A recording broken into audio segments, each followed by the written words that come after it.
अररिया। अररिया भारत के बिहार राज्य में स्थित एक जिला है। इसका ब्रिटिश राज के युग से गहराई से नाता रहा है, जिसके दौरान विभिन्न औपनिवेशिक अधिकारियों के प्रशासन के यह क्षेत्र अधीन रहा। इस अवधि का एक उल्लेखनीय व्यक्ति अलेक्जेंडर जॉन फोर्ब्स है, जो एक प्रभावशाली ब्रिटिश जिला कलेक्टर और नगरपालिका आयुक्त हुआ करते थे। उन्होंने ईस्ट इंडिया कंपनी के अधीन कार्य किया था। फोर्ब्स के कार्यकाल के दौरान वे उस क्षेत्र में स्थित एक बंगले में रहा करते थे, जिसको रेसिडेंशियल एरिया कहा जाता था। धीरे धीरे उसे आर एरिया के नाम से जाना जाने लगा और कालांतर में समय बीतने के साथ इसे ही अररिया कहा गया।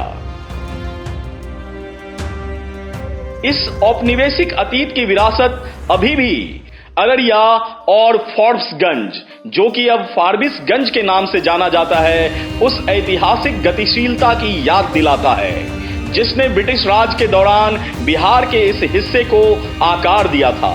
तब से यह जिला अपनी ऐतिहासिक और प्रशासनिक विरासत की छाप इस इलाके में छोड़ता आया है।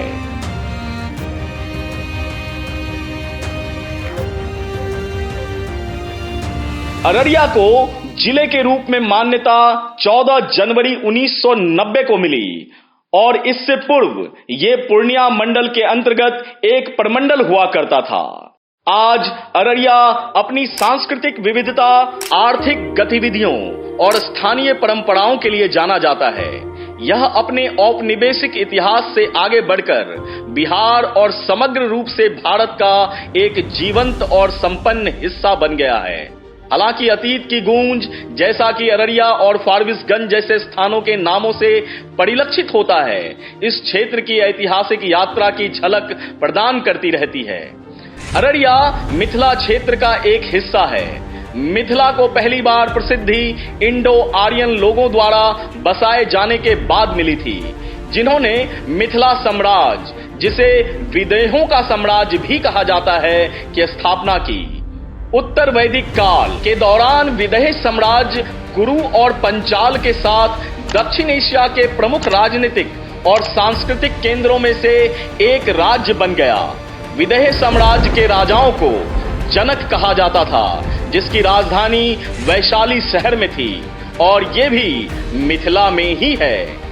पूर्वांचल का यह जिला मैला आंचल और पड़ती परिकथा जैसी कालजयी कृतियों के रचनाकार, हिंदी के मूर्धन्य साहित्यकार फणीश्वर नाथ रेणु के गृह जिले के रूप में भी जाना जाता है।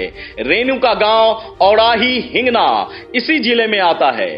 फणीश्वर नाथ रेणु की कृतियों और उनकी तस्वीरों को उनके गांव औराही हिंगना में सबसे बेहतरीन स्मृतियों के साथ रखा गया है। इसलिए उनके परिवार ने भी इन वस्तुओं को सहेज कर रखा है।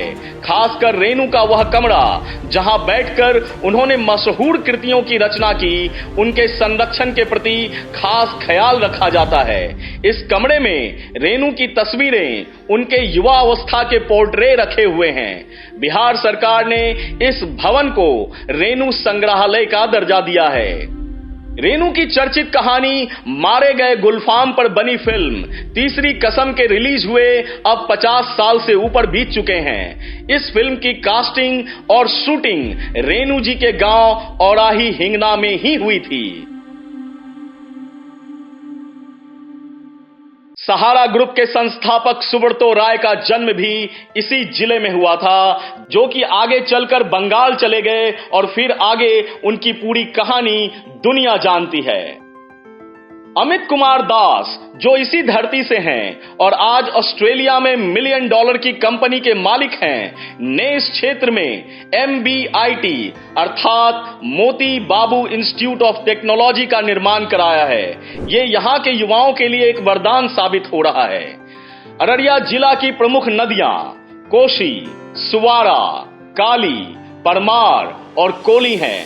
यह क्षेत्र हर साल कोसी नदी से आने वाली बाढ़ का दंश भी झेलता है।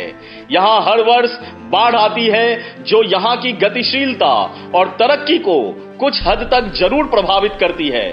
इस सब के बावजूद अररिया लगातार आगे बढ़ रहा है। यह इलाका मूलतः कृषि पर आधारित है। अररिया का प्राचीन मां खड़गेश्वरी काली मंदिर जिले में ही नहीं बल्कि पूरे देश में अपनी अलग पहचान रखता है। इसकी वजह यह है कि इस काली मंदिर को सबसे ऊंचा होने का गौरव प्राप्त है।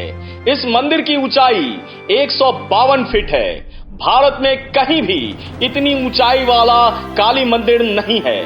जानकारी के अनुसार यहाँ के काली मंदिर में पिछले 200 वर्षों से पूजा पाठ होता आ रहा है। स्थानीय लोगों के अनुसार यह मंदिर कभी झोपड़ी में हुआ करता था, लेकिन अब इस मंदिर का रूप भव्य हो चला है। शहर के बीचों बीच बने इस मंदिर को आप 10 किलोमीटर दूर से भी देख सकते हैं। इसी तरह कुर्सा काटा प्रखंड का ऐतिहासिक सुंदरनाथ धाम, जहां लोगों की सभी मनोकामनाएं पूर्ण होती है, धीरे धीरे पर्यटन स्थल के रूप में विकसित हो रहा है। एक किंवदंती के अनुसार महाभारत काल में अज्ञातवास के दौरान भगवान श्री कृष्ण के आदेश पर भीम ऐरावत हाथी पर 108 कमल पुष्प लेकर आए थे और इसी से इस मंदिर का निर्माण किया गया था। यहाँ श्रद्धालु रोज अलग अलग यज्ञ जैसे कि जलाभिषेक, रुद्राभिषेक, हवन, जप आदि करवाते हैं और बाबा से मनोकामनाएं पूर्ण होने का आशीर्वाद लेते हैं। फारबिसगंज अररिया जिले के अंतर्गत एक ब्लॉक है जो देश का सबसे बड़ा ब्लॉक है। फारबिसगंज का इतिहास बेहद ही गौरवशाली है। 19वीं सदी के दौर में जब अलेक्जेंडर जॉन फोर्ब्स ने बाबू प्रताप सिंह दुगर से सुल्तानपुर स्टेट को खरीदा तो इस शहर का नाम बदलकर फॉर्बिसाबाद कर दिया गया था। लेकिन जैसे जैसे रेलवे का विस्तार हुआ, इस जगह को फारबिसगंज के नाम से जाना जाने लगा।